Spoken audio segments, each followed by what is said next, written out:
Welcome to the very first episode of This Isn't About Me podcast. And I'm really excited to dig into this conversation with my hilarious and very entertaining friend, Crystal Adair-Benning. And I'm going to let Crystal introduce herself in just a second. But today, on our very first episode, we're going to, as promised, going to dive right into the deep end and have a good conversation about witchiness and intuition and all the ways that this overarching theme sort of can influence all of our lives. And I'm really excited to see where this conversation goes. So welcome, Crystal. Thank you for being here. And thank you for being my very first guest.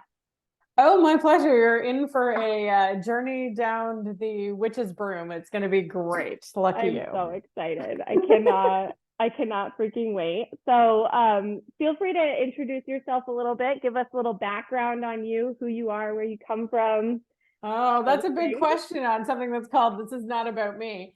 All right, let's start. It's not about me. It's about you. That's what this podcast is all about. Okay, so my next podcast is going to be called It's All About Me. I've got you. All right, so here's the deal.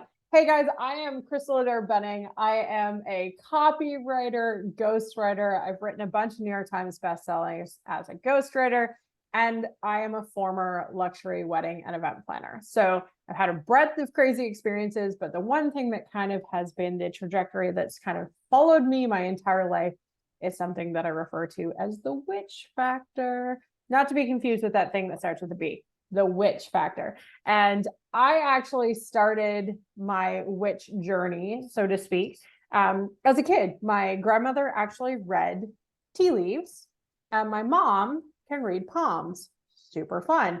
So I had witchy women in my family and in my life as a kid. I knew nothing about it. I was just like, why do they always know things, right? Like, why? How? What is happening? Like, I have this great story. We're going to go gross to start. All right. All right. Let's do it. Gross, but let's just dive straight in. That's what we do in my world. We dive straight right We're into just the going deep to go end. We're doing it. Straight into the deep end. So picture a young and lovely, sweet Crystal on a camping trip with her parents when she gets her first period. Mm-hmm. And guess who knew about it before it even happened? My grandmother, who was like thousands of miles away. So my grandmother had actually tried to reach out to my mom. This is the days before cell phones. Yes, I'm dating myself. We did not have cell phones, but she had tried to like intuitively tell my mother to call her because she was like, your daughter's going to get her period and you should probably know about it because before it happens, because it's on a camping trip. You need to be prepared for these things, as any woman knows, whatever. So yeah, I got my period on a camping trip, and my entire family, and there are thousands of cousins and aunts and uncles, knew about it before it ever freaking happened. And they were right. And how weird and creepy is that when you are like 14 and having your first period? So that was my freaking love it. Yeah. So, I mean, witchiness had always been around. I mean, my grandmother used to tell ghost stories. She clearly believed in ghosts. She spoke to ghosts. I mean, we were Scottish. So I feel like to a certain extent, it kind of goes with the territory, right? Like when you're Scottish, you grew up with a lot of folklore, fairies and the fae are part of your life. Like there's a lot of that mystical magic that kind of goes with it. Now, I never knew it as witch anything. I would argue that is sort of like a reclaimed term that really in the last 5 to 10 years has started to become more popular. I mean, prior to the last 5 or so years, if you call yourself a witch, people probably still had a pitchfork in their hand and were like, burn the witch, drown her in the... I feel like it's still not really safe, actually, to use that word. I feel like it's only really become more safe, or that people are using it more even in the last like year or two. I honestly still feel, maybe it's like a past life thing for me. I don't know. I still feel a little nervous about it, like claiming it and saying it and talking about it. Yeah, I think everybody has that moment when they sort of come out of the witch closet, right? It's like there have been other words in our history that have moved in phases of being culturally appropriate or societally appropriate at different times. And I don't want to start naming names. We all can picture those words. But there have been things that you wanted to claim you were or didn't want to be because of how society viewed it at the time. Absolutely. I feel like witch is kind of getting its renaissance right now. It is starting to become more popular. People are talking about it. I do, however, believe that there's a lot of people that are claiming witch that don't actually know what witchery actually is or understand the elements of it. And I had a great conversation. So I belong to a non-religious family who obviously had witchery ancestry in it. And my parents and my grandparents and stuff did not really go to church. They started out as Catholics. They were sort of condemned for it a little bit when they moved because they lived in Scotland at the time. They stopped being Catholic when they moved to Canada. And then like my parents didn't go to church. And then I had the option of whether to go to church or not. Now, weirdly, I'm the first person in my family to actually go to church. So I went to a good United school church thing that essentially the whole United Church, their like thing is like, we accept everybody, right? We don't care who you are. We accept everybody as the United Church. So I joined the United Church and I learned about God and the church through the United Church. My parents never went. They sent me my offering every week because even to a witch, money has value. They sent my offering every week, right? But it wasn't the same God my parents prayed to, right? Witches generally, while we believe in gods and saints and things like that, most witches, when you break it down, it's not about belief in a God per se, so much as a belief in the fact that the universe has cycles, right? Whether it's our menstrual periods, whether it's the moon cycles, we believe in the cycles of nature, right? The reason we have 4 seasons, right? There's a reason that seasons exist in certain climates and why we have them. And which is really just, we're humans who learn to channel the wisdom that already exists. Now, my argument to my very religious family, because I married into an extremely Christian family, and they have a real big problem with the word witch. So it's very funny that I actively say I'm a witch. But the discussion that we often have is that witch isn't a bad thing. Whatever you were taught about witch, I don't know about many witches, but I don't know any that are going out and making like human sacrifices or animal sacrifices. There's no demonic attention to it. No. Really, we're just able to channel what already exists and we just work with the elements that we're given. Now, every witch has a witch gift. Witch gifts are often the things that you cannot explain, right? Some are clairaudient, they hear things. Some are clairvoyant, they see things. We all have a witch gift, and none of us have all the witch gifts, right? Like there are hundreds of thousands of witch gifts. Too much power for one human. So we all have a witch gift. And even people who are extremely Christian get witch gifts. They just call it something else. They call it, I'm just intuitive. Sixth sense or Sixth sense. I just get a feeling about these things. Had a feeling. Yeah, exactly. Yeah. That's the language we use. But really, those are witch gifts that you may not have exercised it enough to use it as a gift yet, but you get a hint that you know this, that you can do this. Clairaudient's a new one for me. Clairaudient has just started for me in the last year. I was never clairaudient before. My witch gift was more clairvoyant. I could talk to people and I see, when I talk to a human, like a whiteboard of their life. I don't see all their past or anything like that. But what happens is when I'm working with you, and this happens more in a business context than anywhere else, because that's my life these days. I see a whiteboard of how things fit, who you are, what your brand looks like, what offers you have, and then who's the human you're trying to reach and how do we get there? And I see like a whiteboard that shows me the steps. If we do X, this will occur. If we do Y, that will occur. That's my witch gift. In the last year, I started being clairaudient, meaning that I can suddenly hear things. So I'll be looking at someone or doing something, and I will get a very clear note that tells me something in my head. There's nobody around. There's no, like, I didn't leave Alexa on. Like, it's like an actual voice in my head that tells me something is going to happen. And at first I thought I was going crazy, as most people who have witch gifts do, right? I would assume, yeah. We're like, oh my God, we're nuts. That's cool. Sign me up for the loony bin. And that happens to a lot of people, right? Like mental health, we question, is it my mental health? Is it a gift? I don't know sometimes. And I certainly did when I first started hearing things. The very first time I was clairaudient actually was the night I met my husband. So the night I met my husband had a girlfriend. He did. And he walked in. And the first moment I looked at this man, I heard in my head very loudly, "That's your husband."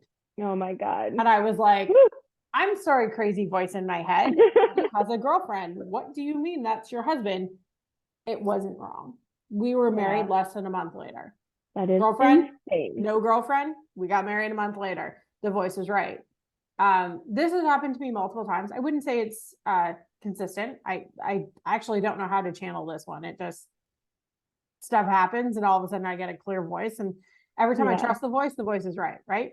Yeah. So that is one of my witch gifts. But I think there's a reclamation of understanding what witch is and what witch isn't. Yeah. Right. And I want to go. Witches.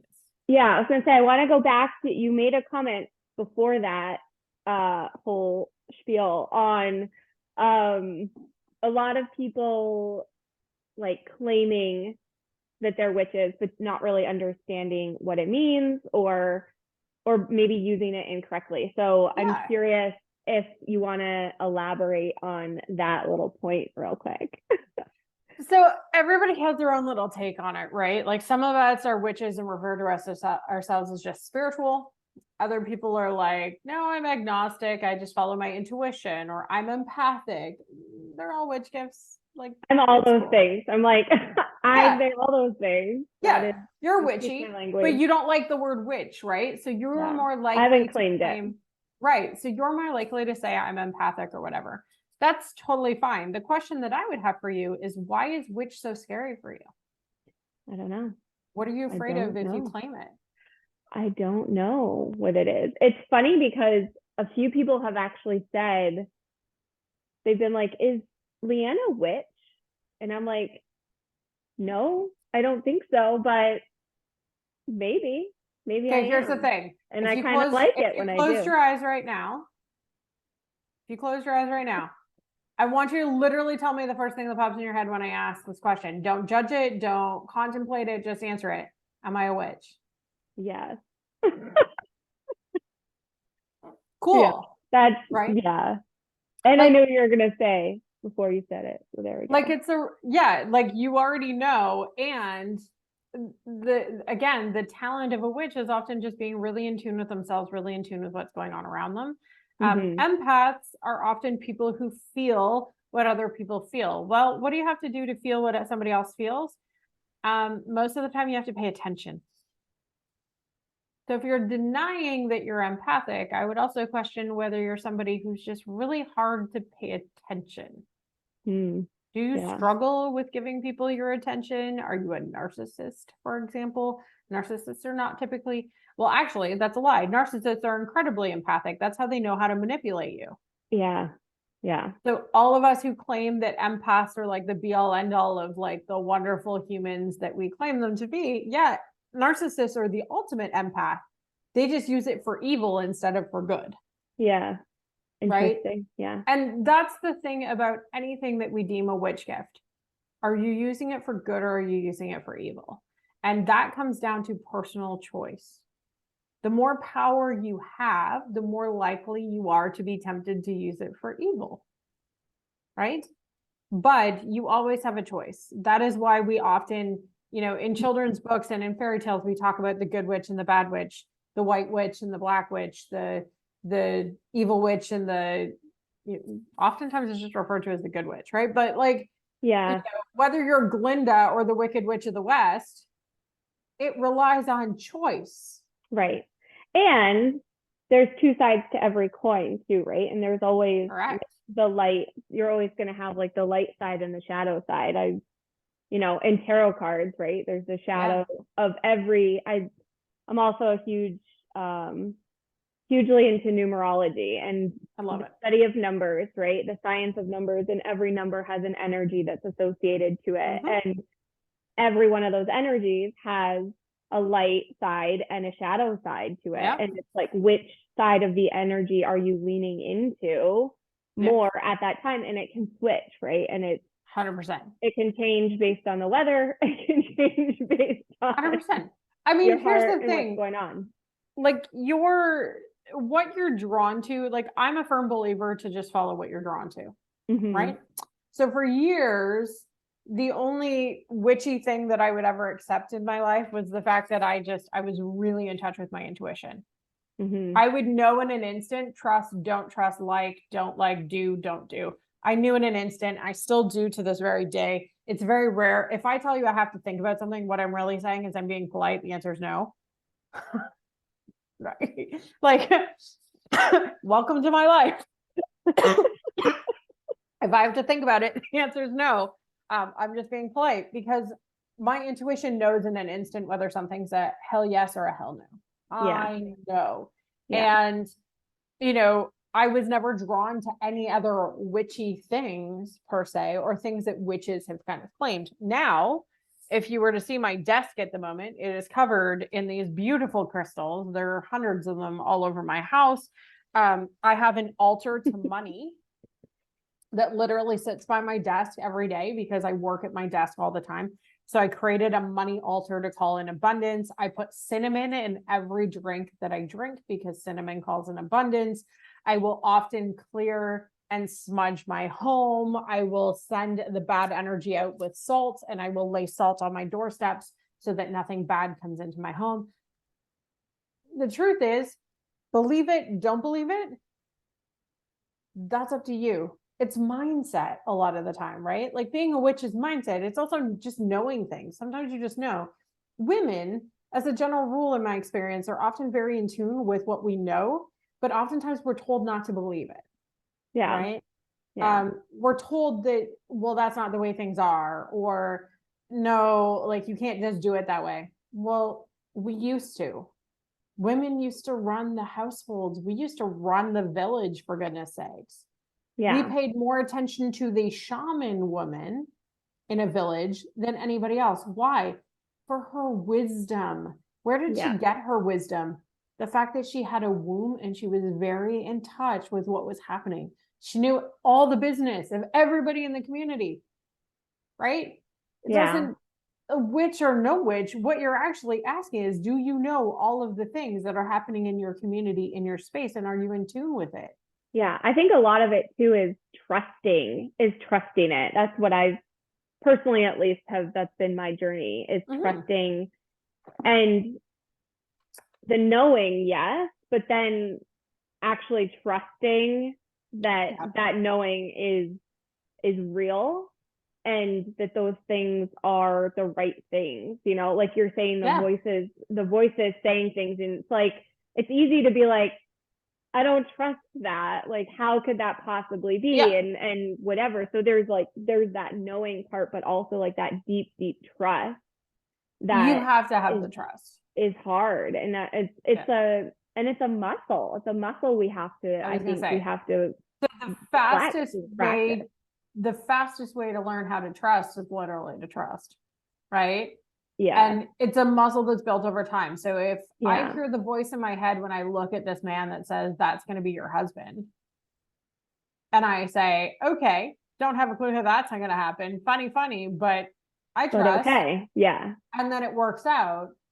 I'm essentially showing my body, like, you can trust that voice. That voice was right. Look, see, the voice was right. You can trust the voice. Now, because I trusted it once and it did a great job, the next time it says something to me, I'm more likely to be like, well, last time you were right. Okay, I'll trust you again. Whatever. We're really human, right? We still look for empirical data. It's really funny. We're talking about a science of things that are based on feeling, aka typically things women do, not just women, but it's predominantly that sex that leans into feeling over empirical data. Men tend to look for the empirical data. Yeah. Show me the proof. Yeah. Right? How many guys are like, show me the proof? And women are just like, I can't tell you why it's right. I just know it's right. This is an argument my husband and I think have like 1,000 times a day. Because they'll be like, show me why it's right. I don't have to show you why it's right. I just know it's right. Just do the darn thing. Yeah. Killing me. Yeah. And if you just do the darn thing, I promise it's right. My husband now stopped questioning me. We're like 3.5, almost 4 years married. But my husband at this point just doesn't even question, because every time I'm like, I don't know, it just feels right to do this thing, it always works out. And he goes, how? You know, like there were moments during COVID, like everybody, where we struggled financially, right? You know, we were both off work for a period of time and, you know, whatever. And we at the time lived on a farm. It was expensive. We were like, how the heck are we going to pay all the workers? And like, how is this going to pan out? And I remember just saying to him, I don't know, but the voice in my head told me to trust. It's going to work out. Yeah. It's going to work out. It's going to Yeah. be fine. And he's like, how do you know? Like, show me, like, what are we doing? And I was like, I don't know. It didn't tell me what to do. It just said it's going to be fine. And I trust it. Yeah. That for my empirical data husband was like travesty. Like, what are you talking about, you crazy human? And every single time it would work out. A big check would mysteriously show up. Somebody would give us a loan. I would get a job. He would get a job, like whatever. It always worked out. And so now my husband is of the same mindset. He's like, if I tell him something's going to work out, he's just like, okay, I got it. Yeah. I got it. But the way that we connect with is, you know, everybody connects with their spirit, because they're essentially, if we want to talk about witch gifts and whatever, you're essentially talking about the spirit of feeling, and everybody connects into it in a different way. Some people use pendulums and they, you know, muscle test to figure something out, which is, I guess, a little more scientific than many of the like witchy arts, because it's literally based on your body. Other people will use tarot. Some people will go to oracle decks. Other people do numerology. You can do runes. You can love crystals. You can work with plants and animals. Everybody has their kind of specialty. There are herbalists that like literally work with herbs and spices and stuff to manifest. Yeah. The question I always have to start with is, what are you drawn to? Yeah. Yeah. Right? What feels the best to you? Yeah. What feels the best to you, and where do you feel like you belong? So for me, I'm very, I consider myself very like creative witch and very earth witch. And what I mean by earth witch is that I thought that I didn't have I thought I didn't have a witchy bone in my body when I was a kid, right? I told you about that. I was just like, I just trusted my intuition. I didn't know that it was what it was. Yeah. But from the time that I was very little, animals would show up for me in weird ways. Like weird stuff would happen to me with animals. They would like, you know, fish would actively like come up to me while I was swimming, or like I would be outside and a random cougar would wander past my path, or like stuff that would kill other people or you're not supposed to see, I would see all the time. Oh, wow. That's so cool. I felt like Snow White for a really long time. I was like, this is weird, interesting. Now, as I got older, and my grandmother, who was still around at the time, she was like, do you know what spirit animals are? And I went, I have no idea what a spirit animal is. Now, it could be considered cultural appropriation. This is an interesting experience, right? When we talk about spirit animals, because they do belong to a certain culture. Our native population is very much into spirit animals. However, I'm not doing it in a culturally appropriated type of way. I'm just recognizing that they were right. Right? They were right. So whether we call it a spirit animal or an animal guide, however you want to refer to it, animals were showing up to tell me certain messages. And I just didn't, from a young age, necessarily know how to interpret it. Right? I've seen an albino deer in nature. Like, why? How many people have seen an albino deer in nature? Like weird things, right? Yeah. The albino deer showed up in nature to give me a message. That's all it is. And once I started recognizing animals as my messengers, it's no different than you who may see numbers. If you're somebody who sees 1111 or 2222 or 4444, if you're that person who starts to see number repetitions, the universe is trying to give you signs and symbols through repetition. The universe is always giving us signs and symbols. The question is, where do you tune in? Yeah. And what do you notice? Yeah. Right. What do you pick up on? Right. So another way that you can literally get a message is if you're struggling with something. Some people are very good at this. If you're struggling with something and you're like, oh, I'm really struggling with, that's a terrible book to do it with, but I'm really struggling with something and I just need to know what I should do next. And you open up a book and you look to the first line. So mine is, I'm tempted to insert something. Any page of the book, you just trust your intuition to find a thing. Mine says, I'm tempted to insert something here about how stories stir our souls.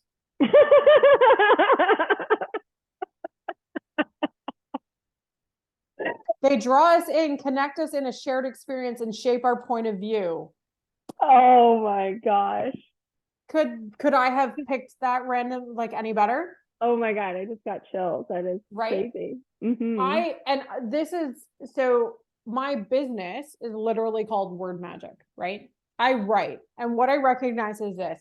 I didn't go to school to writing. Writing was my natural gift, my natural talent. So when we talk about our witch gifts, they're usually a natural born talent. It's not something that you harness. It's something that you just have. Yeah. This is like something you were born with. It just always showed up for you. My husband's numbers. My husband's like witchy gift, or his wizard gift, if we want to go that way. His wizard gift is numbers. My husband is better with numbers than any human I've ever met. It's ridiculous. The man will remember numbers years from now because he saw it for a split second on a random Tuesday in the middle of a rainfall. Like, he is that human that just remembers numbers. He's great with them. He sees patterns and numbers better than anybody I've ever met. That is his gift. So when my husband needs a message, what does he see? Numbers. Number pattern. Yes, he will see a number pattern. It'll show up in his work. It'll show up in his bank account. It'll show up in a check from a client. My husband sees number patterns as a way to get his messages. I, however, see them often in animals or alternatively words. And I do this little thing about, like, what do I need to know? And I open a book often when I need a message, because it's one of the ways that messages are delivered to me. My mother-in-law, my very Christian mother-in-law, who does not necessarily believe in witch gifts, her witch gift is that she gets all of her answers through music. All of her answers through music. If she's puzzling over something and she turns on Alexa or hops in the car and flicks on the radio, she will inevitably get the message she needs through the song that will appear on the radio, like clockwork. And she finally admitted this to me, like, literally less than a month ago. And I was like, yes, finally she's coming around. She understands. I love that book tip though. And it's literally any book, like, just pick up a book. I mean, the other book that was on my desk is literally called The Dictionary of Lost Words. And I was like, what would happen if we did this one? Let's see. Tell a story. Yeah. So the line is, I opened the lid of my desk and sorted through my shoebox of slips until I found where Gareth's belonged. So for me, the meaning in that is that we all own something that we can literally find belonging in the words. Interesting. For a writer, very fascinating, right? And again, interpretation is part of it. It's not just the word you read. You've got to, like, you make an interpretation for yourself. Like, what could that possibly mean towards my thing? But WordMagic started kind of from my gift for writing words. And what I recognized was that so much of what we do when we write is formulaic, right? You want to write a great website, here's the formula to writing a great website. You want to do this, here's the formula to doing that. Think of a formula like casting a spell. Yeah. There's a formula that we follow. If you want to cast a love spell, you follow a formula. I mean, not that I do that kind of witchcraft, but, like, simply doing it becomes a ritual, and the ritual, like, there is power in the ritual, right? And so writing for me was always a ritual I had. If I was stressed, if I was upset, I start writing. This is my journal, literally. I start writing in my journal all the time if something's bothering me, because putting it down on page either transmutes it, meaning it allows it to let it go, or it helps it manifest if it needs energy, right? Yeah. So I write stuff down as a way to manifest, or as a way to release what is no longer serving me. When I write for my clients, they're getting the same experience. I'm literally helping them manifest something and or release something else. Now, so many of us think that writing is just writing. Why is it just writing? Who taught you it was just writing? What if you learned that the writing that you do or that you have done for you is actually a magic spell cast to help you transmute something? Yeah. You know, if we want to learn, we often write things down. And the reason why, I believe, if you look back into our past, the reason why we didn't want to educate people and teach them how to read and write is because magic is contained in the words. It's powerful. Yeah. Words have an incredible magic to them. And regardless, right? When we're talking about clairaudient, you're hearing words. When you're talking about a visual, you're seeing often something that can be put into words. The words we use have magic and power. Yeah. So if you take nothing else from today, the invitation to you as somebody who wants to embody their inner witch, whether you want to claim the word for yourself or not, the invitation is to consider the words that we use.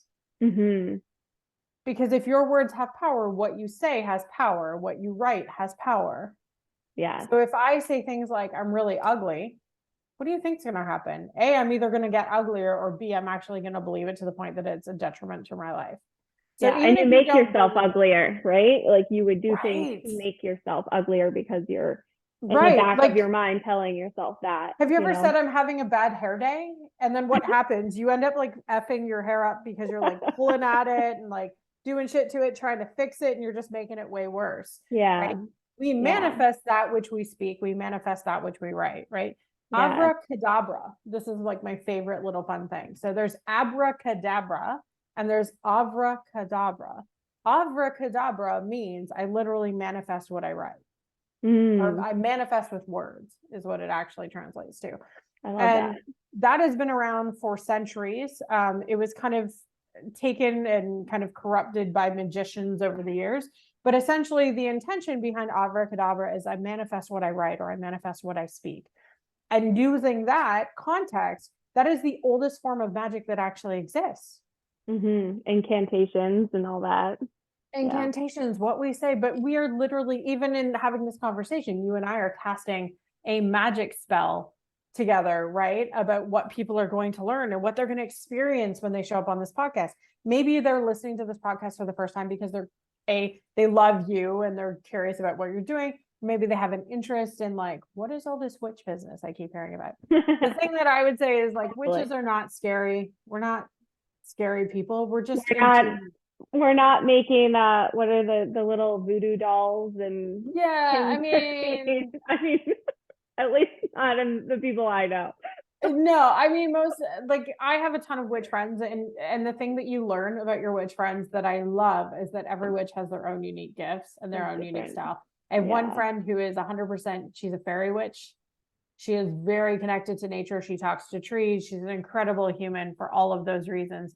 I am not that human. I do not talk to trees. I do not know how to talk to trees. That is not, it's not a skill that I have, but I can be out in the forest with her, and then a freaking black bear will go bumbling across our path, or a bunny will hop near my foot, or a squirrel will appear, right? And then I get my message that way. Yeah. It doesn't mean the trees don't have something to teach me. It means I just don't speak their language. Right. I don't speak tree. She speaks tree. Congrats to her. Speak tree. I don't speak tree. I love it. I mean, I love also that, like, just the idea in general that, like, we all have our own unique gifts, right? And like we all, and that's also part of what I love about numerology is that everybody is like, it's a way to look on paper and see that we're all different and unique, and we all carry like different essences and different energies, and we all bring something different to the world. And how cool and amazing is it to be armed with that knowledge and build relationships based on the fact that, like, I'm numerologically speaking, like I'm an 8 and maybe you're a 6, and like you're actually not a 6, by the way. I know you're not. I actually, really a fun game for me is guessing people's ruling numbers based on what I know about them.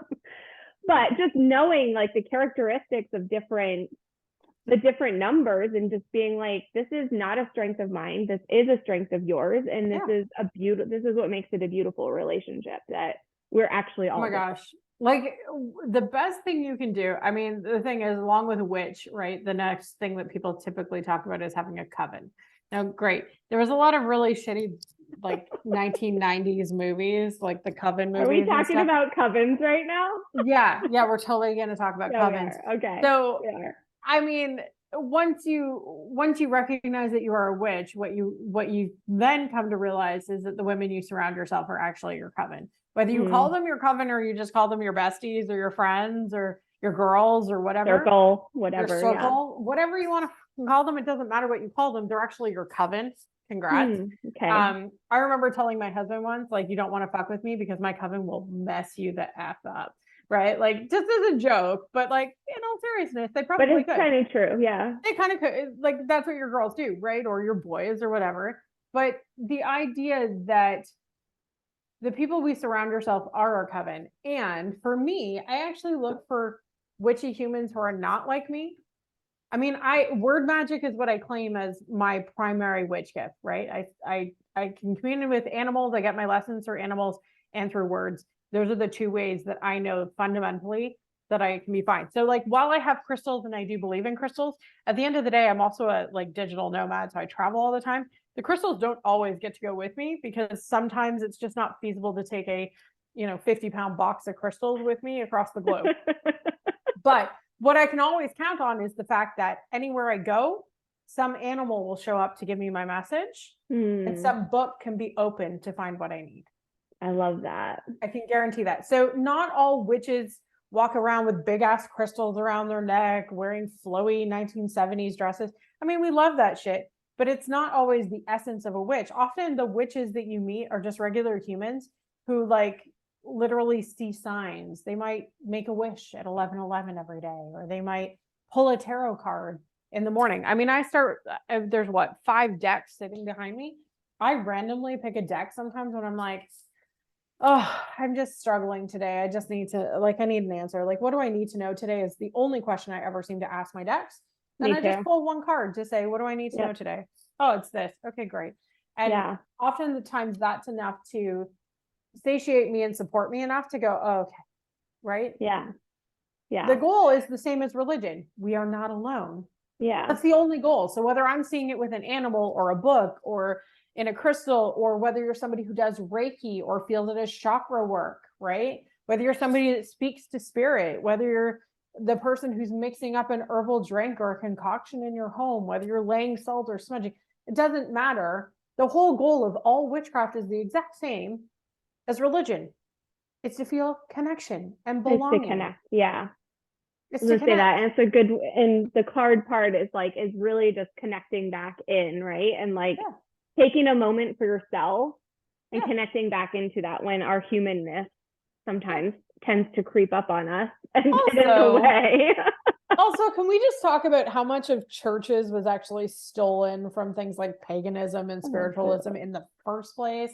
I mean, if you've ever been to a church and they're waving around the whatever we're calling it, what is that thing called? I don't even know. I'm not a church person. Right. I didn't grow up in church. I did grow up in church. My church did not do this, but I've been to church because I planned weddings for years. I know that they do this. Yeah. There's the pot that's smoldering with smoke that they wave, whatever. How is that any different than my smudge stick? Than smudging our houses. Yeah. And tell me that you didn't steal that from some pagan ritual. Christmas started as a pagan ritual. We were worshiping gods, not necessarily Jesus. Somebody wrote a Bible and just decided that was his birthday. And then it was like, well, there's already this really nice holiday that exists, so let's just tack on to it. Tack it on. There you go. Right? Yeah. And I'm not taking away from Christmas. I'm not a Christmas hater before you get all freaking offended. I'm not a Christmas hater. I actually love Christmas. It's my favorite holiday. But what I want you to recognize is that just because you believe one thing does not mean something else is not also true. Right. Yeah. We can coexist and literally believe 2 separate things, but celebrate one thing. It's okay. Yeah. And the thing we're celebrating is the festive spirit, whether you believe that to be Jesus or some pagan god, or just the fact that we're all alive and together. It does not matter. Right? Mm-hmm. That's the point that I keep trying to express to people when we go, well, I can't be witchy because I'm religious. What? Your What? religion literally borrowed from all of my It witchy is, stuff. it is witchy. Yeah, it is witchy. Yeah, it is a belief in something greater than you, in the energy that is like Think outside of about you, outside hymns. of your human body. Like, What is a hymn? it's the It same is an thing. incantation to manifest something. Right. It is a Yeah. belief system or pattern. You know, all of these beautiful things that we do in religion, taking the blood and the blood in the body of Christ, right? When we take communion, how is that any different than me taking some herbs to commune with spirit? Right. How, like, we have these literal things that are like one and the same.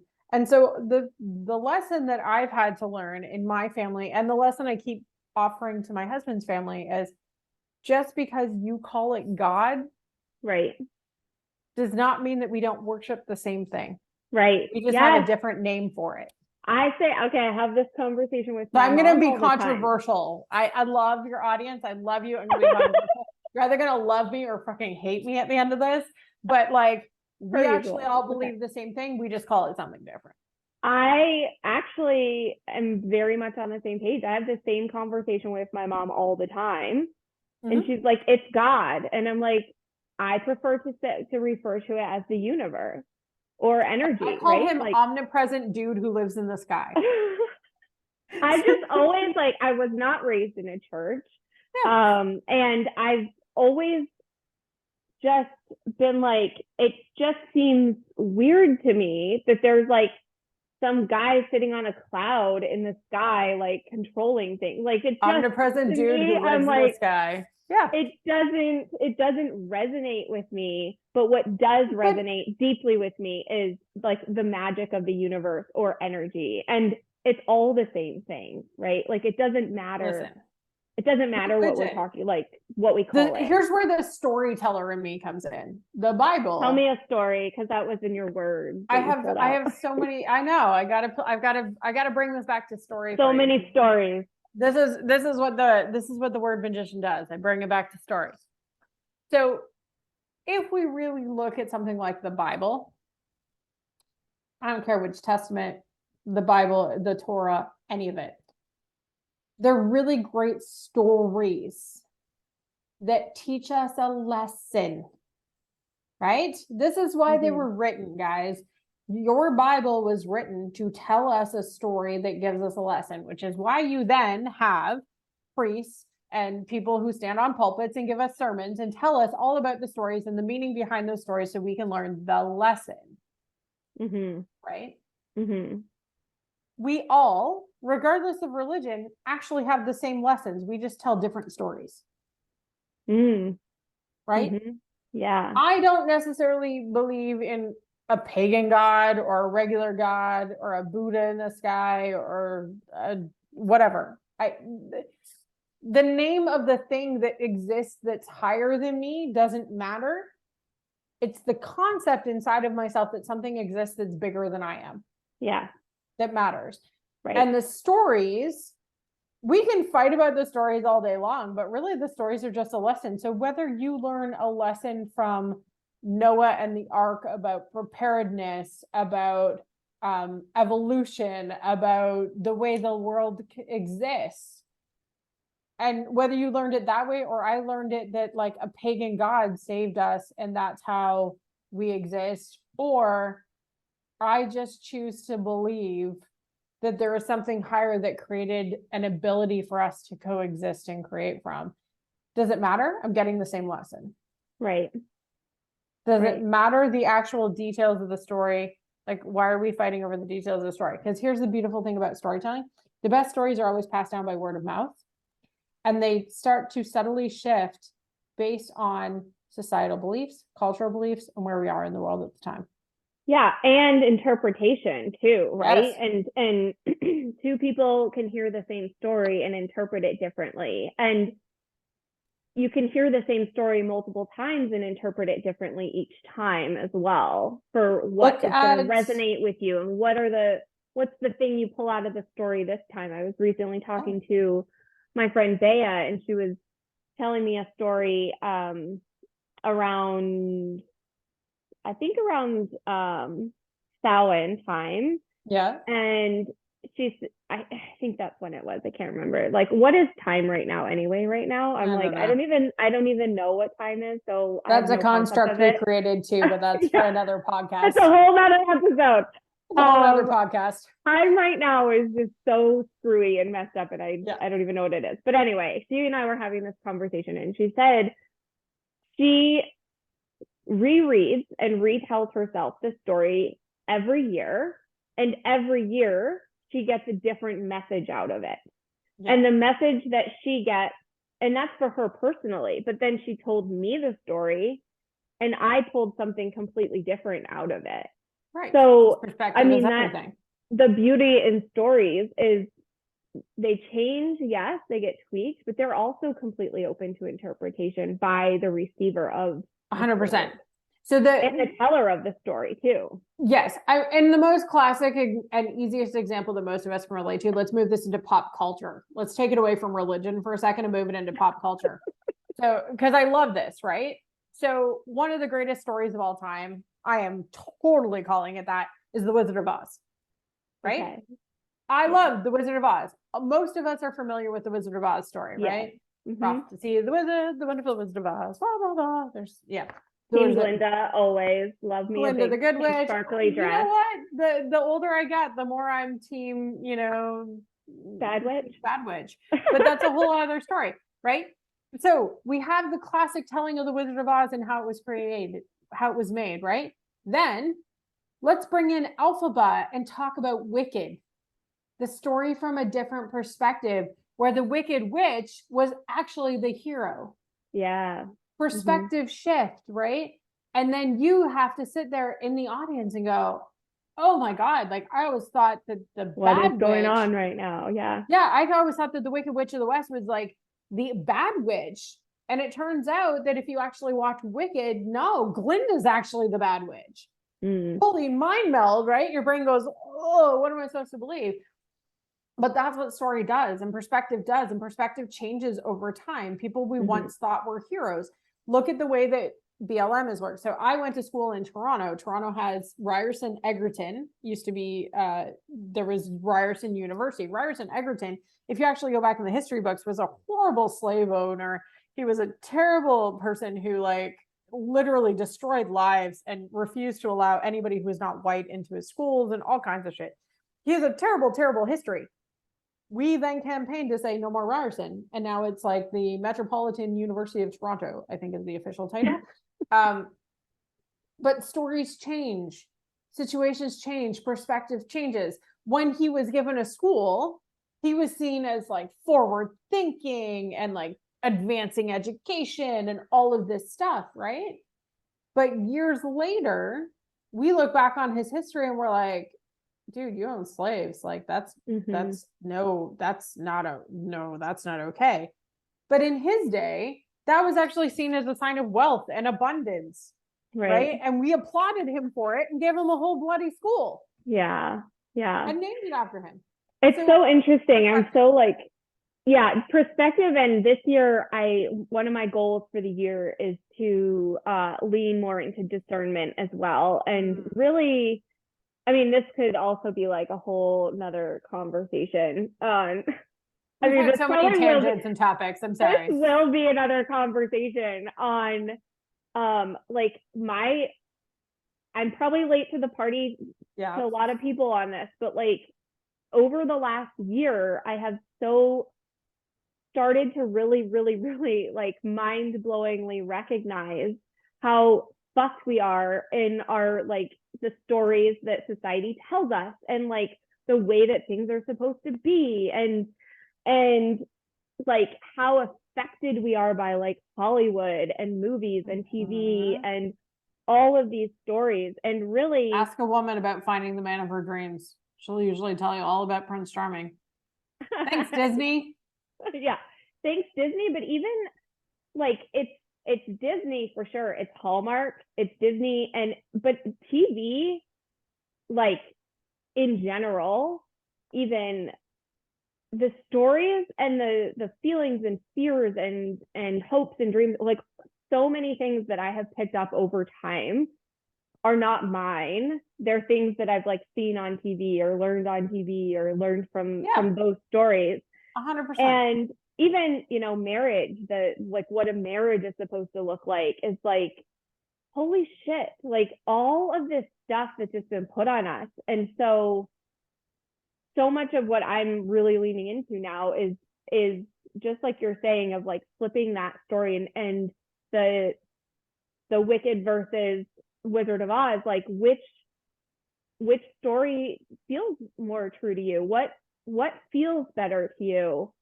And what do you want to take with you? And what is true for you versus just the story that you're handed down, or the words, the lessons that you're given, versus like what actually is true for me? What actually is a successful marriage to me? What actually are the feelings that I feel about gay people, Black people, like religion? Like what are the things that are true to me versus like what are these stories that I've witnessed or I've been told? And this year is like, I'm really like leaning into discernment as one of my words and one of my goals for this year. Also honing my intuition, by the way, is also on the list. But it's just like, it's fascinating to me and it's mind blowing to me. The more I notice it, the more I notice it. You know? I mean, a classic example that I come up with is this, you know, what are we taught about stepmoms? Let's put in a new concept. What are we taught about stepmoms? That they're horrible. And the same thing about stepdads too, though, by the way, which came through from my son, who has told me, I don't like, you can't get remarried. And I'm like, first of all, not. And second of all, like he was repeating this to me, and I finally realized it's because he watched a movie where there was this horrible guy that the mom got engaged to, and the guy was terrible to the kids. And like the mom didn't know. And I was like, first of all, I would know. Like I'm a highly intuitive person. You're like, I got this, kid. Like you don't have to stress. But the story that he's seen, you know, it's the same thing. And I'm like, no, like that's not real life though. It was a movie you saw. I will arguably say I love your son. And I will argue that stepmoms get a far worse rap than stepdads in movies. Stepdads are often in the media portrayed as like stepping in, stepping up, the hero, coming to save the woman. What stepmom story really teaches that? Yeah. Maybe the movie Stepmoms in the very end, but from the get-go, was the stepmom the hero? No, she was the freaking villain, right? We're taught that stepmoms are evil. Awesome. Flash forward into every woman who's ever had to be a stepmother. And I myself fit in this category. No matter how hard I try, no matter how much I do, they don't. And we had this moment with my stepdaughter recently where she did not want to call me stepmom. She preferred to call me auntie. And my husband was like, that is not your auntie. That is not appropriate. Absolutely not. She is your stepmother. And my stepdaughter was like, well, what do I call her? And Rob's like, you can just call her by her first name. You don't have to call her anything.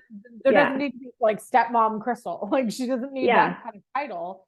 You don't have to call her anything. You can just call her Crystal. It's fine. Like her title is only like in an official capacity. If you were traveling with us, if somebody asked who this is, then you know where she sits in your family. But that's it. And my stepdaughter was like, but stepmoms aren't nice. And you're like, where'd you hear that story from? Right. I was like, where'd you learn that story from? Right. And oftentimes they will point to like Cinderella and the ugly stepsisters and the evil stepmother and like all of that. Cinderella has messed it up for stepmoms everywhere. Oh my God. Cinderella. I mean, come on. Like Cinderella messed it up on so many bad on so many levels. Prince Charming and mice that turn into pumpkins and like, when has a mouse ever dressed you? Come on.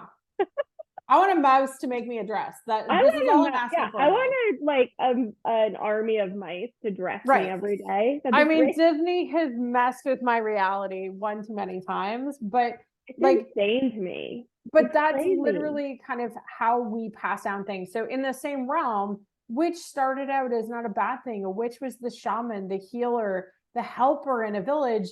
And then suddenly And you the bring most in the like church. respected and powerful. It's crazy. Yeah. Right. And then you bring in church and we bring in religions, and we get scared of somebody else that has power and that we don't understand. We are always afraid of power we don't understand. It's as simple as that. Throughout the entirety of history, we are scared of power we don't understand. So witches seem to have a power that the church cannot understand. And then therefore we start crucifying them. We start burning them, drowning them, doing all the evil things. We have the Salem witch trials that happen and all of these things. And the truth is, you're now seeing a resurgence of women specifically. There are a lot of men too, but you're now seeing a resurgence of witches coming back because we are the daughters of the witches you could not burn. Right? Because so many of us, if I was an actual really powerful witch, would I have died necessarily because you found a way to drown me or burn me? Probably not, right? I was probably keeping it pretty under my hat about what I was doing. Right. So the argument in witches communities, and it depends on how far you want to go into this, but the argument for a lot of witches is, did you really burn the witches, or did you just really burn a lot of innocent women? Yeah. Who just couldn't, survive the fact that you attached rocks to their feet and put them in a river. Ugh, I can't. How else were they supposed to do it, right? Yeah. Right. So that visceral reaction is also you recognizing in yourself that maybe that happened to me. Maybe that was part of my generational trauma, right? But I think it's actually great that women are reclaiming it and owning it. And I don't actually love it. I love it. I don't actually think you have to pick the name. I do know that I'm a witch, but it's not like I have, a t-shirt that says I'm a witch, ask me how, or something on it. I want that t-shirt actually. There you go. See, in one conversation, you have gone from I denounce witches and I am not one to I'm a witch and I want the t-shirt. I did not say I denounced. Denied. But I do want the denied I was a witch, and now I want the t-shirt. I do want the t-shirt. Someone get me the t-shirt. I'm a witch, ask me how. I love it. But that's the story, right? That's the power of story. Literally in one conversation in an hour, you've gone from deny, I'm not a witch, to, oh, you're right. I'm going to wear the t-shirt. Darn it. Okay, I'm going to wear a t-shirt and tell the world I'm a witch. I love it. I think it's amazing. Congratulations on your coming out of witchiness. I'm super excited. You know what? I'm happy to be here. Thank you very much. Despite what people think, we don't always get our black hats and our broomsticks and our familiars as kitty cats. There are lots of us. My familiar happens to be a really boundy little puppy dog. I look really crappy in hats, and my broom looks like a robot vacuum. But you do you. Actually, my robot vacuum does kind of feel magical, like it cleans and I don't have to do it. So I highly recommend, if you claim witch, just go buy yourself a robot vacuum. You'll feel that much more magical. I love it. That's a great ending.